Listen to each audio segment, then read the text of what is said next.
On the news, gunmen suspected to be IPOB members kill 7 people in Imo State.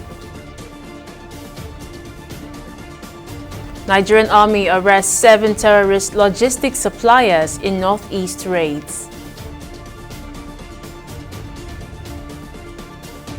And Nigerian government denies setting 12-year new minimum age for JSS1 admission. We're glad to have you join News Now on TV360 Nigeria. I am Joy Uchejim. Troops of Operation Hadinkai for the Nigerian Army have arrested 7 suspected logistics suppliers for terrorists during intensified operations across Borno and Adamawa states.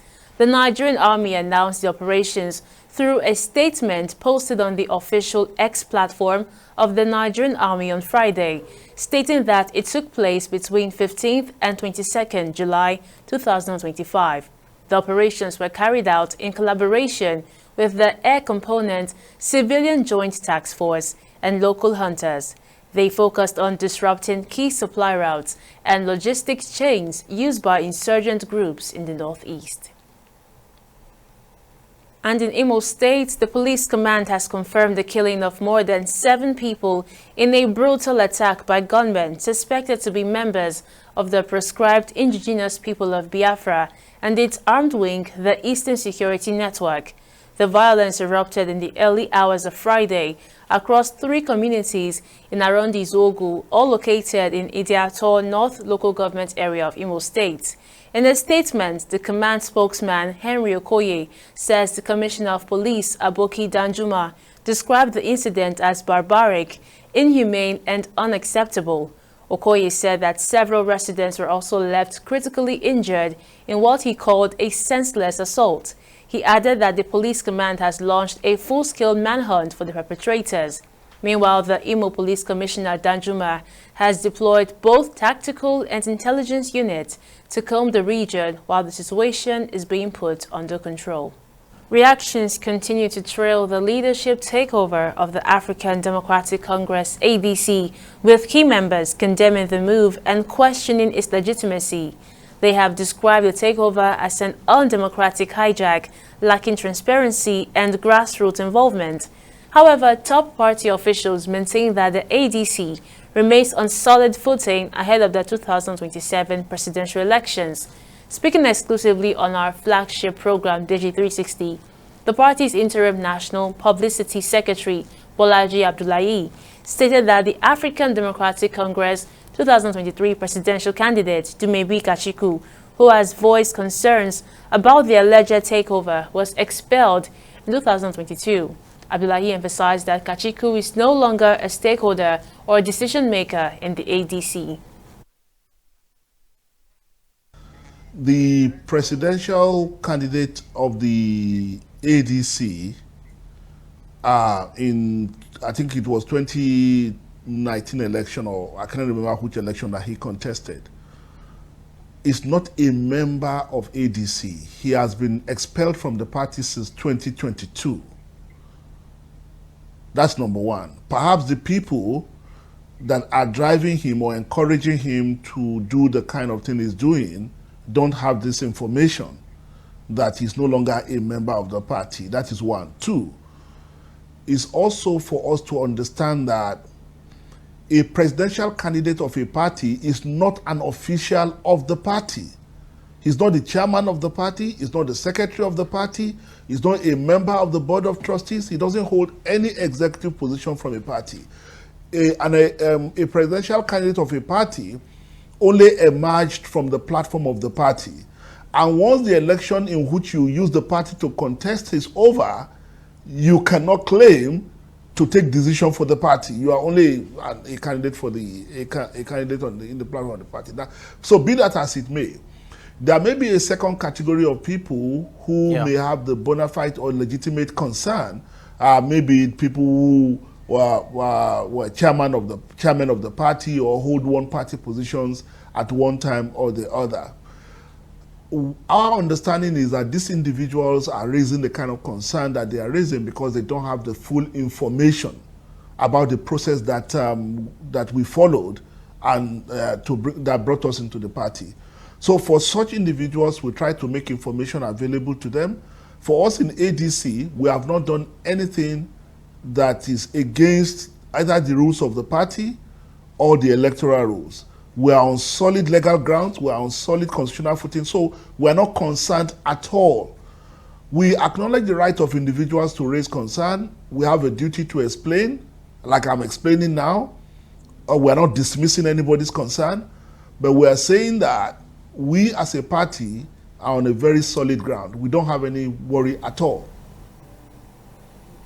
Meanwhile, amid speculations that Labour Party 2023 vice presidential candidate Datti Baba Ahmed has exited the ADC coalition to resume peacekeeping duties within the Labour Party, Bolaji Abdullahi has clarified that Baba Ahmed was never a member of the ADC coalition. Datti Baba Ahmed, ask him, has not attended one leadership meeting of the coalition, not one. In all the months that we had the coalition meeting, not one. So he came that day of the unveiling, and we were happy to see him, like we'll be happy to see any other person. Maybe he came to find out if there is a space for the kind of politics he wants to play in the coalition or not. And maybe he found out there's no space for him, and he went back. When I saw the story you are talking about, I called him. Did you actually say this? And Nigeria's ruling party, the All Progressives Congress, APC, has chosen Nentawe Yewada as its substantive national chairman. Yewada's appointment was confirmed at the APC's 14th National Executive Committee meeting held at the State House Conference Center in Abuja on Thursday. The 56-year-old from Plateau State takes over from Abdullahi Ganduje, who resigned from the position in June, citing health reasons. TV360 Simisola Adigun has more on the story. The motion for Nentawe Yewada's appointment as substantive national chairman of the APC was moved by Imo State Governor Hope Uzodinma and seconded by the Speaker of the House of Representatives, Tajuddin Abbas. Yewada was immediately sworn in thereafter. President Bola Tinubu, who presided over the NEC meeting, acknowledges Yewada's appointment, urging him on effective leadership of the APC and a renewed commitment to party unity. Tinubu also unveils plans for a new national secretariat for the APC, signaling his intent to give the party a renewed institutional identity. First, let me acknowledge and congratulate the newly elected national chairman.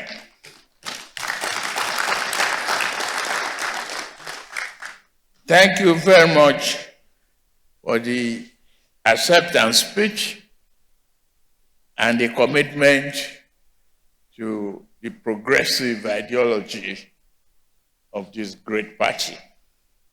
The president further reaffirmed the APC's commitment to inclusion, adding that the party remains open to new members and fresh ideas. That is making room for those who are still coming. And it's not a bad idea to abandon the sinking ship and be absent from a coalition of confusions.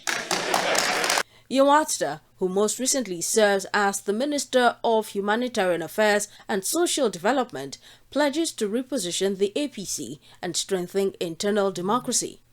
I do not take this mandate for granted. I want to accept it with gratitude and with my full heart and full mind to work together with you to build the party, knowing that all of us here are the mechanics of the party, and the party is our vehicle, and we'll fix it and move it to our destination of choice. At the same time, we must collectively condemn the divisive and irresponsible conduct of some elements who claim to be opposition, whose actions do not reflect the spirit of statesmanship, patriotism, or national unity. As progressives, we must remain focused We must remain united and responsive to the yearnings of the Nigerian people who have placed their hope in us. Speaking during the session, former Vice President Yemi Osinbajo paid tribute to the late former President Muhammadu Buhari, whose passing cast a solemn tone over the gathering. President Muhammadu Buhari would be remembered first as a convicted Democrat. We all know that he served first as a military ruler, and then he became perhaps one of the most fastidious Democrats who has ever contested for elections in our country, losing elections thrice and going to court, pursuing due process for months at a time, attending every single one of the proceedings of the courts until the courts decided, and finally winning in 2015. I think that one of the most important attributes of President Muhammadu Buhari will be his respect for the rule of law, his respect for democracy, and his great love for this party. The APC NEC has also extended the tenure of zonal, state, council and ward executives until December 31, 2025. Simisola Adigun, TV360 News. And former presidential candidate of the New Nigeria People's Party, NNPP, Rabiu Kwankwaso, has received several defectors into the party in Kano State. The leader of the Kwankwasiya movement disclosed this on Friday via his official X handle. According to him, the defectors are reported to be from the All Progressives Congress, APC. Speaking at the event, he promised the defectors equitable treatment and cooperation in NNPP, noting that the leadership style in Kano State had continued to attract opposition party members into the party.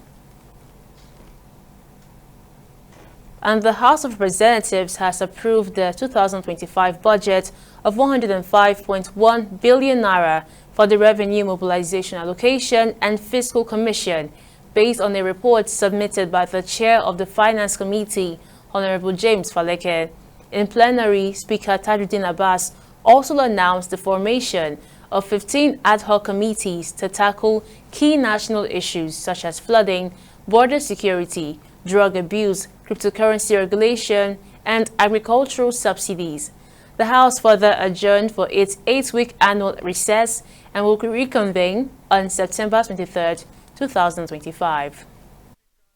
That I do consider the report of the Committee on Finance on the issue from the Statutory Revenue Fund of the Revenue Mobilization Allocation and Fiscal Commission, the total sum of 105 billion, 140 million, 926,744 naira 8 kobo, out of which the sum of 20 billion 666 million 277,993 naira 19 kobo is for personnel costs, and the sum of 8 billion 949 million 992,489 naira 80 kobo. The first ad hoc committee is on tackling illegal mining, which will be chaired by Honorable Sani Igidi Abrahim. The deputy chairman will be Honorable Dalio Cholom. We also have ad hoc committee on border security, which will be chaired by Honorable Isa Anka, and the deputy chairman will be Honorable Kobis Ari Timo.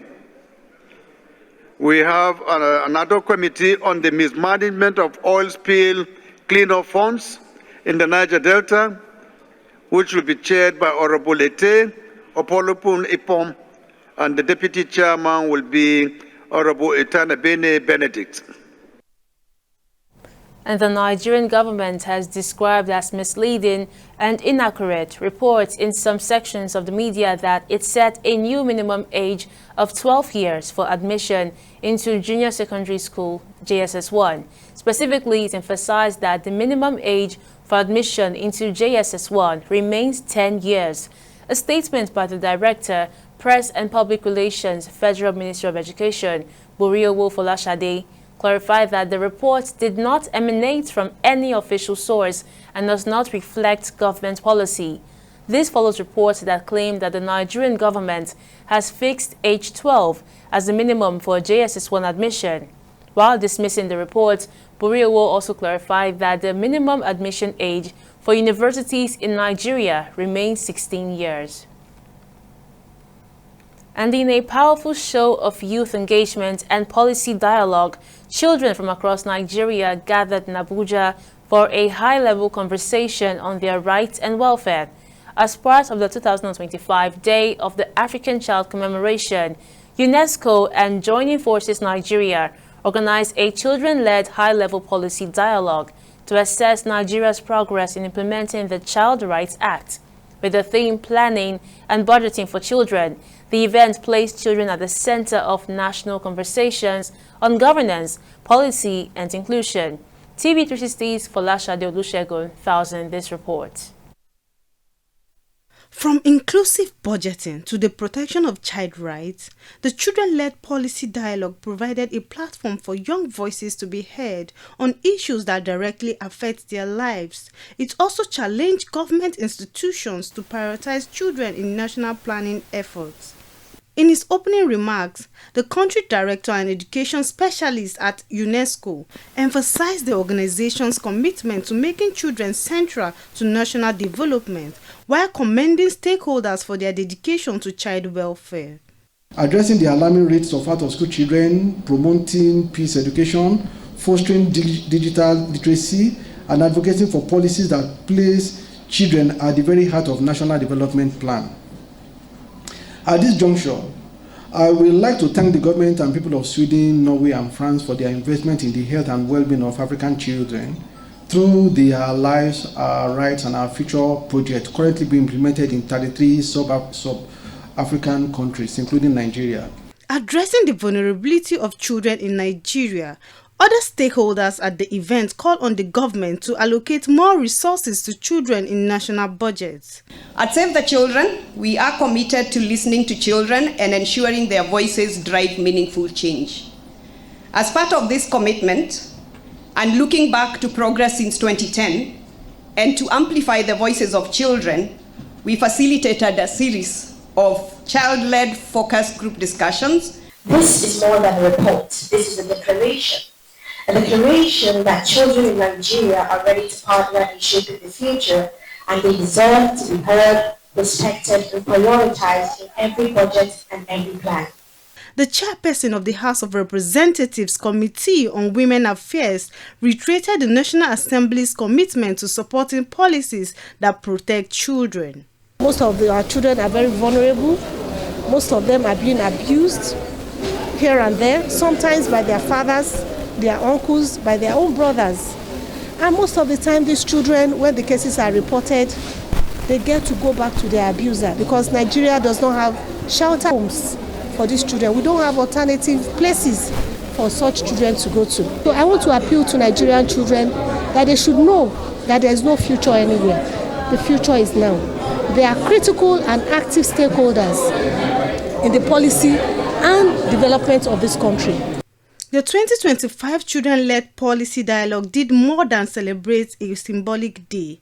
It amplified a call to action, a call for real inclusion, measurable progress, and policies that put children first. We'll go on a short break here, but still to come, 3 workers rescued after 2 days in collapsed Canada mine. Details of this story after this break.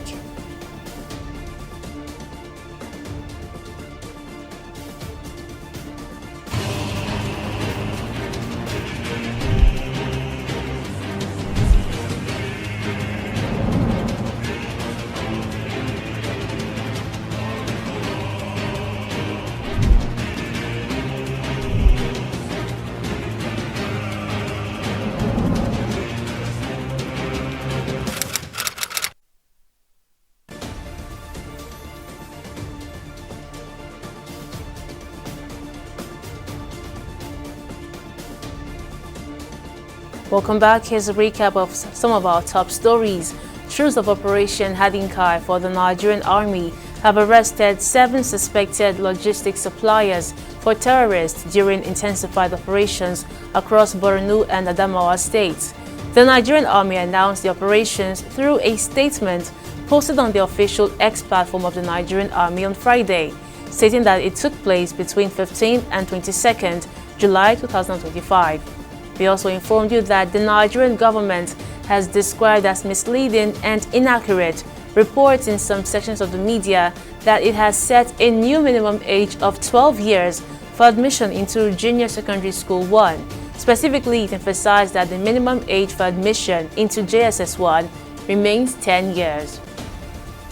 And in case you missed any of our news bulletin or for more updates, you can catch us on Limex World TV and AVO TV, or log on to our website on www.tv360nigeria.com. You can also follow us on our social media platforms on X, Instagram, and YouTube at TV360 Nigeria, or download our mobile app on Google Play Store, Huawei App Gallery, and Apple Store. On Facebook, we're at TV360 Online.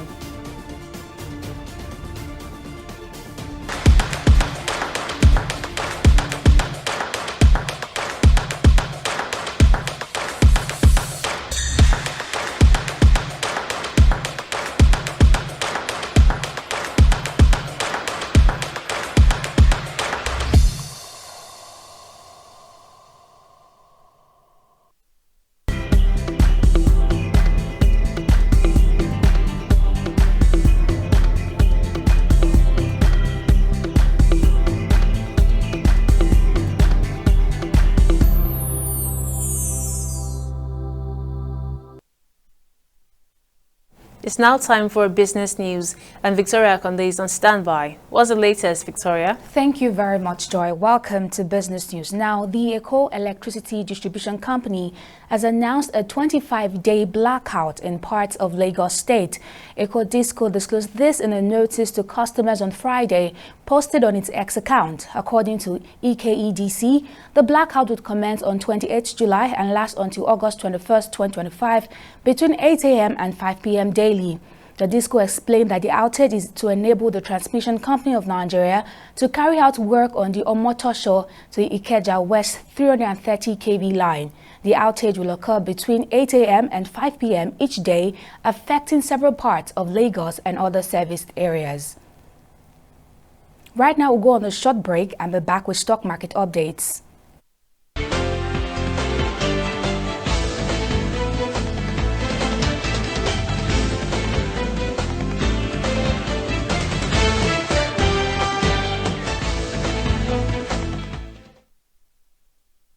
Welcome back. Capping off a week of gains, the Nigerian stock market held firm in the green zone, rising by 0.94% in Friday's session. The market capitalization now stands at 85.1 trillion naira. In total, 128 NGX-listed equities participated in trading, with 48 gainers and 22 losers. Unilever Nigeria led the gainers with a 10% share price appreciation, closing at 68 naira 20 kobo per share, and was followed closely by Ikeja Hotel. At the close of trading on Nigerian exchange, over 713 million shares were exchanged in 24,880 deals, with a market value exceeding 24 billion naira. Now, when this is compared to the previous trading day, which is Thursday, July 24, today's data reflects a 13% decline in volume, a 7% increase in turnover, and an 8% improvement in the number of deals. Now, switching to the global market, the global markets painted a mixed picture on Friday. Wall Street surged ahead as investors counted down to President Donald Trump's August 1 trade deadline, while the UK's FTSE and Japan's Nikkei closed in the red, as you can see on the chart. Now, Friday's Forex session, exchanging the Naira exchanged at 1,540 Naira to the US dollar, and at 2,150 Naira to the British pound, and at 1,800 Naira to the euro. That's it on both business and stock market updates. Back to you, Joy, for the rest of the news. Thank you, Victoria. And now in other countries, thousands of United Kingdom doctors have launched a 5-day strike on Friday after talks with the Labour government for a new pay increase failed to reach a deal. Doctors were out in picket lines outside hospitals after negotiations with the government went down the wire late on Thursday without reaching an accord. The move comes after the doctors accepted a pay raise offer totaling a 22.3% over 2 years in September, soon after Prime Minister Keir Starmer's Labour Party took power. Resident doctors below consultant level have said they felt they had no choice but to strike again to reverse pay erosion since 2008. And still on the foreign scene, 3 miners in Canada have been rescued after spending 2 days trapped underground in northern British Columbia when a mine collapsed. Mine operator Newmont said the trio were safe and in good health and spirits, having been rescued on Thursday night. The trio were trapped for 2 days by a pile of debris 20 meters to 30 meters long and 7 meters to 8 meters high after part of the Red Chris mine in Talhat Nation territory collapsed. And finally on sport, Napoli and Galatasaray are now signing the necessary documents to wrap up the deal for Victor Osimhen. According to football transfer expert Fabrizio Romano, the lawyers working on the document are expected to formally seal the agreement over the weekend. Galatasaray have agreed to pay Osimhen's €75 million release clause in 2 installments, €40 million now and €35 million by June next year. And still on sports, Tour de France organizers have shortened stage 19 of the competition to avoid a herd of cows which have suffered an outbreak of disease. Organizers say that cattle near the Col d'Assizes have experienced an outbreak of contagious nodular dermatitis, resulting in the culling of livestock and restricting access to the area. As a result, Friday's stage 19 has been shortened from 129.9 kilometers to 95 kilometers. The ceremonial start of the stage will start as usual near the town of Albertville, before riders journey to a different start point to rejoin the route at 52.4 kilometers mark on the original schedule before Beaufort. And that wraps up our bulletin on News Now. Many thanks for joining us. I am Joy Ucheje. See you next time.